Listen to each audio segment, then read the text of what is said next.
All right. Hello, everybody, and welcome to our second Writing Center workshop. This one's going to be on reading and understanding assignment sheets. So after participating in this presentation, you'll be able to describe what an assignment sheet is. You'll be able to explain why they're so important for success. You'll be able to read assignment sheets confidently for the information that you need. And you'll be able to use assignment sheets to do your best work and achieve the best possible grades. So to start off with, let's discuss what is an assignment sheet. You may have heard that term before. So an assignment sheet, a typical assignment sheet, looks like this, what you see on your screen here. It's your instructor's tool for describing how to complete an assignment. So this is, as an instructor, this is how I communicate to all of my students the expectations for the assignment, when it's due, how long it has to be, what it has to include, maybe what it shouldn't include, how I'm going to grade it, etc.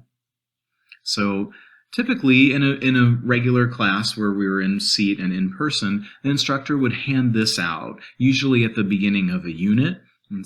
So the instructor might say, we're going to write a paper on this topic, so here's your assignment sheet, and that assignment sheet's going to explain what you should talk about, how you should write your paper, etc.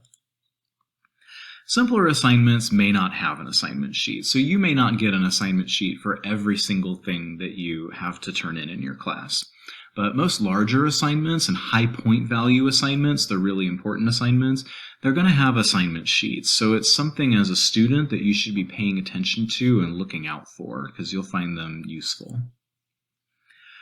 So what is an assignment sheet made up of?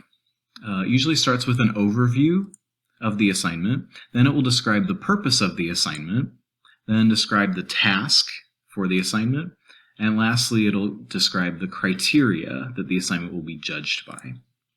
So we'll start with the overview. This will usually appear at the top, and it's just a quick summary of what the assignment is all about. So you can see the example here. It's just giving a real quick information so that if you're just looking at it real fast and you want to know before you jump into all the details of the assignment sheet, like what is it that we're doing here, that overview section is going to explain that real quick. It usually provides just the most important information, and the overview doesn't provide everything you need to know. So I think a really important takeaway from this presentation is you need to read your assignment sheets completely. Some instructors will give you shorter assignment sheets. Some instructors will give you longer assignment sheets. It often depends on the nature of the assignment, but it's important that you read through everything that you're provided. It's kind of like a syllabus in that way. At the beginning of a class, you should read the syllabus to understand what you're entering into with that course. The same thing for an assignment sheet. You should read that whole thing from beginning to end on your own time. Highlight, take notes, pay attention to what it's saying so that if you have questions, you can ask them early on in the process and feel confident as you start working on that assignment that you know what the instructor is asking for. When I work with students in the Writing Center, it's not uncommon that I'll ask a student, what is the assignment that you're working on for today? And they'll say, it's just a paper, or it's a paper on this. And I'll say, okay, that sounds good. Let's take a look at the assignment sheet. And then I look at the assignment sheet, and there are details in that assignment sheet that the student didn't catch. They thought that they were writing this type of paper because maybe that's the only type of paper they've ever written in college, or that's the type of paper that they wrote a lot in high school or something like that. And when we stop and take a look and read through that assignment sheet, it becomes clear to the student. You can see the light bulb kind of turn on their face as they realize, this instructor wants me to do something a little different than what I was expecting. So that's what the assignment sheet is for. It's going to set out all those expectations really clearly. So after the overview, it's going to describe the purpose of the assignment. And so this is usually a shorter section, but the purpose section just describes why your instructor is assigning this. It's not telling you what to do on the assignment. We haven't gotten that far yet. It's just describing why are we doing this so that you can understand how it connects to the rest of the class. Is this helping you understand the current unit? Is this something that you're going to use later on in a different assignment? This is maybe the first draft. It'll describe how it relates to the real world and workplace. So if you're working in a particular field and your instructor wants you, or you're planning on working on a particular field and your instructor wants you to complete this assignment, in the purpose section, they're going to explain to you, what's this going to translate to in the real world? Like, why should you pay attention right now and really do this assignment well?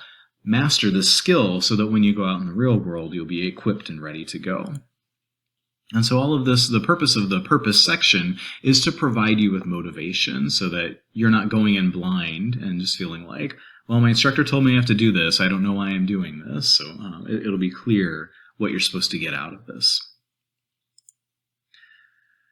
After the purpose section is the task section. And so this is something that I really want to hone in on and bring to your attention, because it's a frequent thing that I see in the Writing Center quite a bit, is that a student will start an assignment and they'll bring in a draft or something like that, and the draft doesn't quite make sense for the assignment. And then we'll talk about, well, what is, I might ask some questions to try to figure out what the student was thinking when they were writing this assignment, that they got led so astray and they weren't completing what the instructor wanted them to complete. And it's not uncommon in that discussion, the student will point out something on the assignment sheet and say, like, well, the instructor told me to do this, or the instructor wants me to do this. And they're just pointing to the purpose section. There was something maybe bolded or talked about in the purpose section. The student thought that they were getting their instructions there. But it's not until the task section that you get your instructions for the assignment. So that's the task section. It's like a what to do, how to do it, kind of like a walkthrough guide, how you should complete this assignment. Usually when I'm writing a task section for an assignment, I break it up into steps. So step 1, step 2, step 3. So kind of just instructions to follow as you work on the assignment. So there may be step-by-step instructions, or it may not be quite so broken down. Sometimes your instructor won't have an exact roadmap, because sometimes there are assignments in college that you're not expected to do, this first and then that and then this. Maybe then it's not necessarily like follow the instructions. It's more like get your hands dirty and explore and discover things that that the instructor couldn't have predicted. Like they want you to get a little bit lost and find your own way. There's some assignments that's required. So the task section will explain that to you and explain how you're supposed to navigate that process, whatever it is. Another thing about the task section is it sometimes describes what not to do, and that is really valuable information for a student getting started on an assignment, especially one that they've never done before and maybe never seen an example of. It's helpful to get that information as well. So again, the task section is a really important part of the assignment sheet. Make sure you're paying attention to that as you're working on your assignment. Rather than just reading the overview or the purpose and then just jumping right in. So read that whole thing. After the task section, at the end of the assignment sheet, you're going to get a description of the criteria. So criteria, that's explaining how the assignment is going to be graded. This is your instructor telling you, here's what I value in this assignment, and here's the standards to which I expect you to perform. So it may include a rubric, and if you've never seen a rubric or heard that word before, this is an example of a rubric. So you can see there's 4, 3, 2, 1. It's kind of like the lowest possible and the highest possible scores. And notice on the left, level of engagement in the class, listening, questioning, and discussing. So there's different categories on the left side. And so an assignment might be graded on all of these different categories. And so the rubric is going to show you what you should be paying attention to while you're writing your essay or while you're working on your assignment or whatever the case is. So sometimes I'll be working with a student in the Writing Center and they bring something in and I read through it, and it's a really great paper, or it's a really great assignment that they've completed, but it's not matching all the criteria. Maybe it's not doing what the instructor wants them to do. And so maybe that student was really focused on this idea of that they had about what's going to be good writing, but it doesn't happen to be what the instructor is trying to teach with this assignment. And so it may feel like really good writing and feel like you did a good job, but if it doesn't match what the criteria say, then it's a lot of work that you've put in that's not going to get you the results that you want. And so by having that rubric or that criteria handy, and the task description as well, having those handy when you go through starting your assignment, that's going to help you stay on track and make it more likely that you're not going to miss any steps or miss any important things that you're being graded on. So with the rubric, then once you get your grade back from your instructor, you might see that maybe on this first category you got a 4, on the second category you got a 2, on the third category you got a 1, and then everything else you got a 4. Well, that's great feedback, because that tells me that this first category and the last 3 or 4 categories, I don't have to worry about those for this assignment. I'm doing pretty good. But it seems like the second and the third categories, where I got a 2 and a 1, those are the areas where I need improvement, where I could work to do better. So you can use those results to then tailor your education going forward and what you want to focus on to develop your skills going forward. So that's a summary of assignment sheets. And like I said, that's typically something in a regular classroom that you would get handed out to you, in a physical paper form. But now let's talk about online assignment sheets, especially right now. Most of our classes are happening online, right? So if you're taking an online class, you're not going to get handed a sheet of paper with instructions on how to do the assignment. You're going to have to locate that assignment sheet in Canvas. Now, in Canvas, most assignments will have an assignment sheet, whether they're big point assignments or small point assignments. So that's one nice thing about Canvas, is that you're going to get an assignment sheet. So even with in-seat classes, so even if you're taking a class in person, that assignment sheet is usually posted to Canvas. I know for all of my classes, I'll hand it out in person on the first day, but then I don't show up to class every day for the rest of the quarter with more paper copies of that assignment sheet. If a student loses it or they weren't there that day, then I put it on Canvas, so it's very easy for them to access anytime they need it for the rest of the quarter. So you can always find them on Canvas typically. So where do you find assignment sheets? You should typically look for the assignment in your module.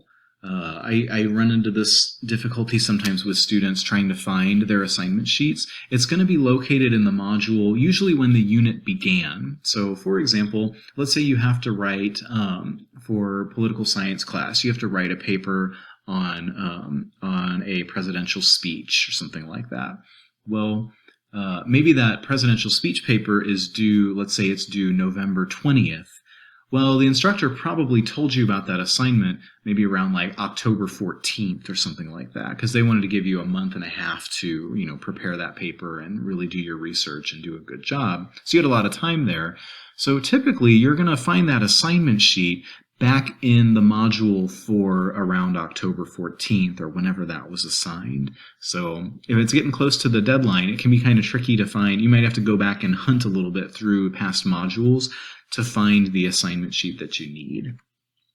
All of that depends on how your instructor sets up their Canvas shell. So that's kind of general advice for that, maybe different in different situations.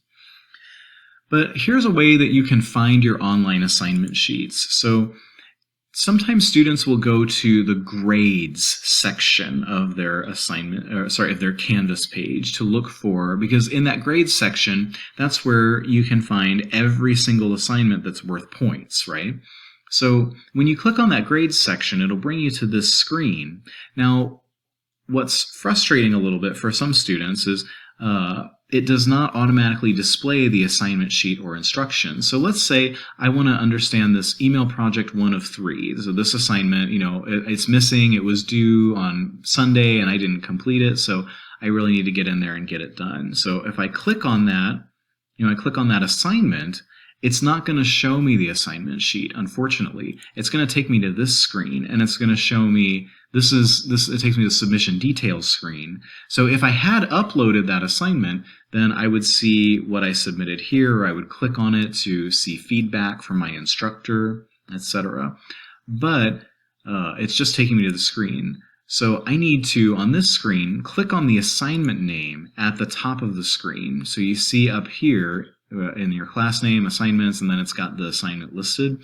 When you click on that, it'll bring up the assignment sheet. So that's the way to find, one surefire way to locate an assignment sheet. And let me walk you through that one more time real quick, just a quick summary. So you click on grades, then you click on the assignment you're looking for. It'll bring you to this screen, which is not what you want. Then you just click on the name of the assignment at the top, and it'll bring you to that assignment sheet that you're looking for. So if you're looking for an assignment sheet and it's buried, somewhere in a module, like let's say this is the end of the quarter and this module, maybe it was week 3 or maybe it was week 6 and you can't remember, and so everything's kind of blurring together all in one, stream of Canvas stuff, you can just go to grades and then click through to find the assignment sheet here. So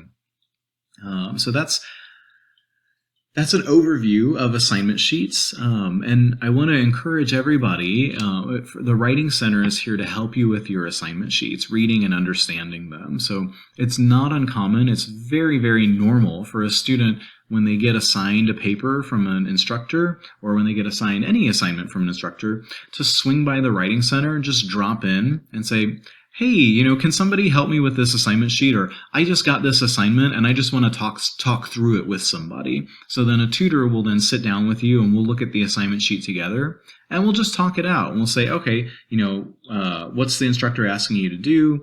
Have you done this type of thing before? What can you tell me about it? Sometimes that's the best way to clear your head and get everything kind of ready to tackle the assignment, is just simply talking it through with somebody. And that's something that we're here for too. Because then once you've talked it through and you got like a game plan for how you're going to, start that assignment, your tutor can help you brainstorm as well. So we can talk through your different ideas and, just give some general feedback. We can't tell you what to write or what not to write. That's going to be, because we're not in the class. We're just going to give you feedback like, hey, that sounds like a good idea. Or, does that have any other, does that have any other extensions that you could apply? Or have you read anything else in class about that topic? So we'll ask guided questions to help you figure out, the best way to move forward with your assignment. And so we're all trained and, prepared to help you with that planning step.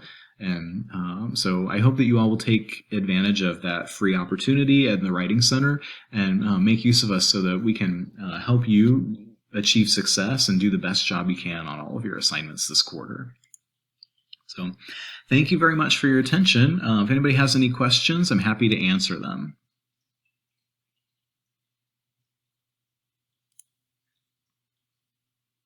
All good? All right. Well, thank you so much for your participation today. And like I said, check us out in the Writing Center. Just visit our Canvas page. We're open Mondays, Tuesdays, Thursdays, and we have Sundays available by appointment as well this quarter. So we hope you'll make use of the Writing Center. Have a great day.